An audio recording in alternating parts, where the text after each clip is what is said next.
আসল কথা কেউ বলে না। বলে গেছে কাউসারি, ঠিক কিনা কর? কিন্তু সম্পর্ক হয় নাই সারাসারি।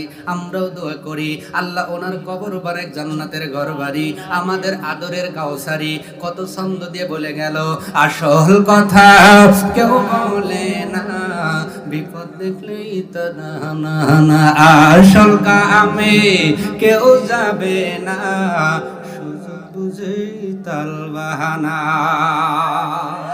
তাল বাহানার লোক আছে না নাই? এরা হলো টাটকা মুনাফিক। মুনাফিক দিয়ে দুনিয়া ভরে গেছে। এই জন্য যতই বলেন রব্বানা জালামনা, আল্লাহ তাই শুনলাম না, 96% নয়, আমার জরিপে তো 2%ই টেকে না। আপনারা তো দোয়ায় খান 96% মুসলমান, আল্লাহ কই গুনিয়ে দে। কথা কন না কে? যারা যৌতুক খায় ওরা কি মুসলমান? কথা কন। এখন তো যৌতুক ছেড়ে বিয়েই হয় না, মন কে মহাবড় অন্যায় আছে না নাই? এই জন্য আল্লাহর অভিভাবক মানলে কোনো অন্যায় পথে হাঁটা যাবে না। আল্লাহ রাব্বুল আলামিন এবার বলছেন, বান্দারে, এক নম্বর অভিভাবক তোমার হবে আল্লাহ। আল্লাহ তো বিধান মোতাবেক যদি চলতে পারো, এই বিধান তোমাকে জান্নাতে নিয়ে যাবে, জাহান্নামের কাজগুলো থেকে ফিরায়া রাখবে। এবার আল্লাহ রাব্বুল আলামিন ডাক দিয়ে বলছেন, পৃথিবীর বান্দা বান্দি শোনো, দ্বিতীয় নম্বর অভিভাবক হলো রাসূলুহু, সেই আল্লাহর রাসূল, তিনি হলেন আখিরি জামানার পয়গম্বর, যিনি মুহাম্মদুর রাসূলুল্লাহ সাল্লাল্লাহু আলাইহি। আমরা তারে অভিভাবক মানি কি মানি না? মানি কি মানি না?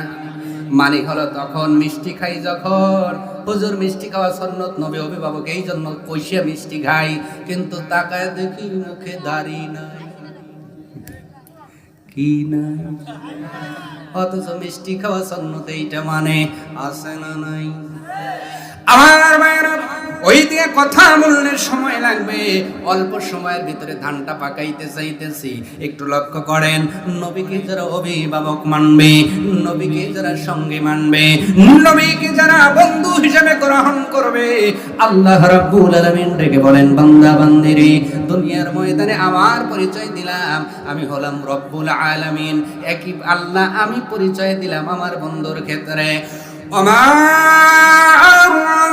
أرسلناك إلا رحمة للعالمين।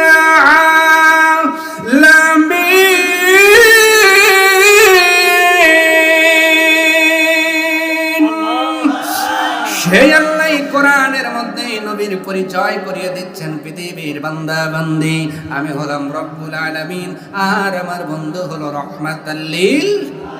সেই রহমাতাল লিল আলামিনকে যারা বন্ধু মানবে, অভিভাবক মানবে, আল্লাহ পাক ডেকে বলেন, আমার অভিভাবক মানার পরে আমার বন্ধুর নিয়মে যদি জীবন গড়তে পারো, সুন্নাহ দিয়ে জীবন সাজাইতে পারো, আমি আল্লাহ খুশি হইয়া জান্নাত দিব। কোন রামবামকে অনুসরণ করলে জান্নাত পাওয়া যাবে? যাবে? এই জন্য আমার আপনার বন্ধুকে হলো একটু ভালো করে বুঝবেন, একটু ভালো করে চিন্তা করবেন। নামাজও পড়ি, তাহাজ্জুদ পড়ি, কিন্তু বন্ধু কারে বানাইলাম, এই বিষয়টা লক্ষ্য করার দরকার আছে না নাই? এইটা কারে দিলাম, এইটা লক্ষ্য করার দরকার আছে না নাই?